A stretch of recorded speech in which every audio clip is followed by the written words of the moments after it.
کا پہلا پیغام مسلمانوں کے نام۔ پہلا پیغام یہ ہے کہ ہر مسلمان کو چاہیے نئے سال کا آغاز، نئے سال کا افتتاح اگر کرے تو اپنے محاسبے کے ساتھ میں نے آج تک زندگی میں کیا کیا، کیا کمایا، کیسے اعمال کیے، غلطیاں کی تو اللہ سے توبہ کر لے، نیکیاں کی تو اس کی قبولیت کی التجا کر لے، اور پھر نئی زندگی کا آغاز کرے، نئی کتاب کا آغاز کرے۔ رسول اللہ صلی اللہ علیہ وآلہ وسلم پہ نازل ہونے والا قرآن یہ تاکید کر رہا ہے، یا ایہا الذین آمنوا اتقوا اللہ، اے ایمان والو اللہ سے ڈر جاؤ، ولتنظر نفس ما قدمت لغد، ہر جان کو یہ دیکھنا چاہیے کہ اس نے کل قیامت کے لیے کون سے اعمال بھیجے ہیں۔ واتقوا اللہ، اور اللہ سے ڈر جاؤ، ان اللہ خبیر بما تعملون، جو بھی تم اعمال کر رہے ہو اللہ کو اس کی خبر ہے، وہ خبرگیر ہے، وہ جانتا ہے کہ تم کون سے اور کیسے اعمال کرتے ہو،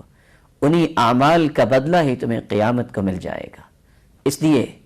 اگر اچھے کام کیے ہیں تو دعا کرو اللہ اس کو قبول فرما لے، اور اگر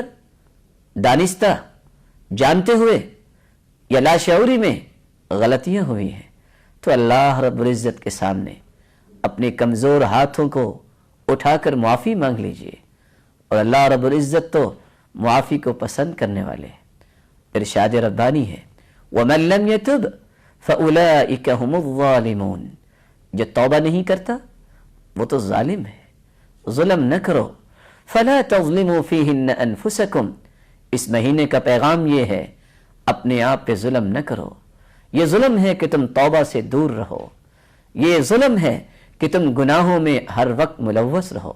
رسول اللہ صلی اللہ علیہ وآلہ وسلم کی ذات اقدس،